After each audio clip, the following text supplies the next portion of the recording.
మహాగండైన యేసుక్రీస్తు నామమున మీ అందరికీ శుభోదయం. పరలోక కుటుంబ పరిచర్య మందిర నిర్మాణం కొరకు అనుదినము ప్రార్థన చేస్తున్నారు. ఇంకనూ ప్రార్థన చేయండి. ప్రతి అవసరం దేవుడు తీర్చులాగున, పని సంపూర్ణ అవులాగున.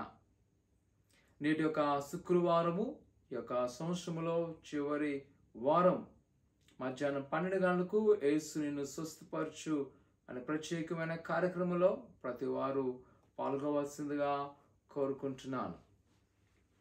నేటి యొక్క విడుదల వాగ్దానము యెషయా గ్రంథము 60వ అధ్యాయము 19వ వచనం.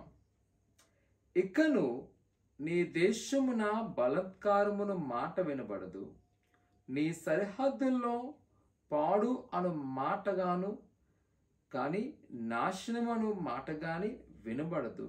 రక్షణయే నీకు ప్రకారములనియు ప్రఖ్యాతియే నీ గుమ్మములనియు నీవు చెప్పుకొందువు. నేటి యొక్క సంవత్సరములో మొదలైనప్పుడు ఒక కొత్త నిరీక్షణతో మనం ప్రారంభించుంటాం.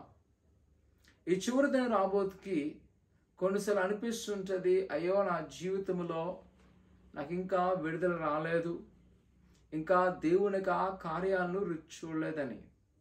కానీ ఇక్కడ ప్రభు మనం బలపరుస్తున్న ఆ మాటను కానీ చూచినట్లయితే, ఇదిగో నీ దేశములో నాశనము పాడైన మాట రాదు, ఆయనే నీకు రక్షకుడిగా ఉండి, ఆయన నేను రక్షించువాడుగా ఉండి మనల్ని విడుదల చేస్తాను అని వాగ్దానం చేస్తున్నాడు. ప్రియ సహోదరి సహోదరులారా, ఈ సంవత్సర కాలం అంతా కూడా మనం ఆలోచించినట్లయితే మనం అనుకుంటున్నాం నాకు దేవుడు కార్యం చేయలేదని.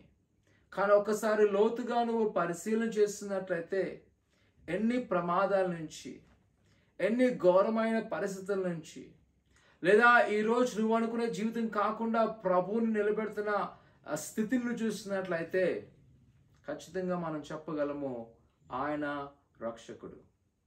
నేనైతే నా జీవితంలో నేను చెప్పగలను, ఈ సంవత్సర కాలంలో ప్రభువు నన్ను బలపరుచున్నాడు. ఆయన తన దీవులను సంపూర్ణంగా నెరవేర్చున్నాడు.